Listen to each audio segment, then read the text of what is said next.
આપણી સાથે અત્યારે દેવાયત થાળ જોડાયેલા છે। દેવાયતભાઈ, શું આખી ઘટના હતી? પોલીસ કેમ એફઆઈઆર નથી લઈ રહી? જી બેન, હવે બેન ઘટના એવી હતી કે કાર્યક્રમ સનાથલ જે છે ને, અમદાવાદ સનાથલ, હા, એ લોકોનો ડાયરો મેં લીધેલો, એટલે મેં એમની સાથે ચોખવટ કરેલી હું તમારે ત્યાં 1 કલાક હાજરી આપીશ 9 થી 10, અને પછી હું મારો બીજો ડાયરો પીપળાવ ગામ છે જે આણંદની બાજુમાં, ત્યાં આગળ નીકળે, એટલે એ લોકોએ કીધું ડન।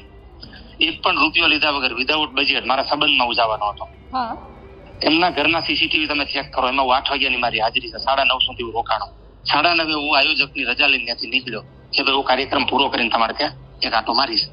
એ અરસામાં હું ત્યાંથી કાર્યક્રમ પીપળાવથી પૂરો કરીને બેન નીકળ્યો, એટલે મારો જે ગાડી આંકે છે કાનો, એ મારી ગાડી લઈને બિરજુ બારોટનો એનો પ્રોગ્રામ ગોઠવો તો મેં એ લોકોનો બધો હેન્ડલ મેં કરાવ્યું હતું। એટલે મેં કાનાને કીધું તું ત્યાં જા અને આ બધાનો વહીવટ, મેં પૈસા આપ્યા 5 લાખ રૂપિયા, તું વહીવટ બધું કરી નાખજે લોકોનો। એટલે કાનો પૈસા લઈને ત્યાં આવ્યો, એટલે આ લોકો કાના આગળથી ગાડીની ચાવી લઈ લીધી આવી શકો, અને કીધું ગાડી તને નથી દેવાની, દેવાતભાઈને કહી દેજે ફાઈ કરી લે।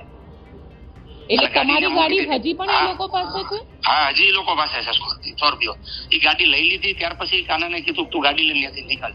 હું હાજર હતો નહીં, હું તો રસ્તામાં હતો, એટલે કાનો ત્યાંથી ગાડી લઈને નીકળ્યો, એટલે આ લોકોએ 2 ગાડી પાછળ મોકલી, એક ઇનોવા અને એક મહિન્દ્રા થાર, જેમાં આયોજકોના જે કઈ ઘરના કાને વેપારમાં નામ લખાવ્યા, પણ આ લોકો વેપાર પાડી નથી, એના બધા નામ લખાવ્યા છે। ટોટલ કઈક 10 જણામાં 6 હજાર હતા, અને 4 જે કાનો ઓળખતો એના નામ લખાવ્યા। એ લોકોએ ગાડી પાછળ મોકલી અને ગાડી આડી ઉભી રાખી અને ગાડી ઉપર બોટલનો ઘા કરી અને કાચ ફોડી નાખ્યો ગાડીનો, અને ગાડી લઈને પાછા વી ગયા રોડ ઉપરથી। એટલે મેં કાનાનો મારા બેન ફોન આવ્યો કે આવું બન્યું, એટલે મેં કાનાને કીધું તું કાયદાકીય કરે। પણ દેવાયતભાઈ, મને એ સમજવું છે આ એ લોકો કોણ છે અને એવા કયા લોકો છે જે આટલા માથા ભારે છે?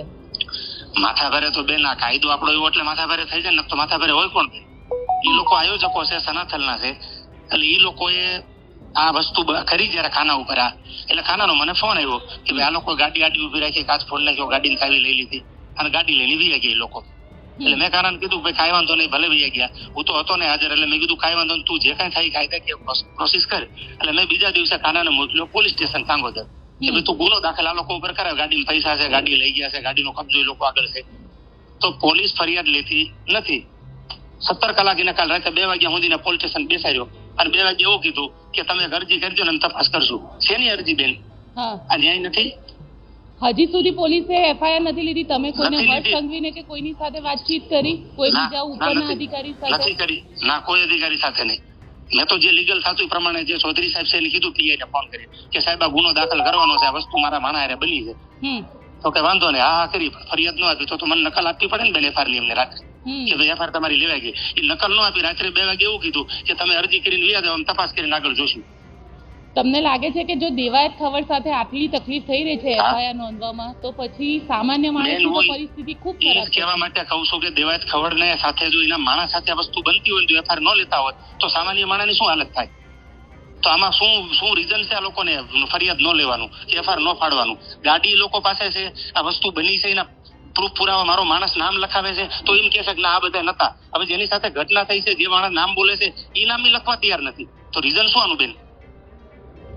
દેવાયતભાઈ, તો હવે આગળ શું સ્ટેપ રહેશે તમારું? આનું કાંઈ નહીં, મારે પ્રેસ કોન્ફરન્સ કરવી છે, અને જે થાય લીગલ મારે કાયદાકીય આના માટે જે થતું હોય મારે પ્રોસેસ કરવી છે બેન। કાયદો મારા હાથમાં નથી લેવાનો, કાયદાના ઉપર મારે હોપવું છે, એના ઉપર વિશ્વાસ મૂકવો છે। બિલકુલ દેવાયતભાઈ, અમારી સાથે જોડાવા માટે આપનો ખૂબ ખૂબ આભાર।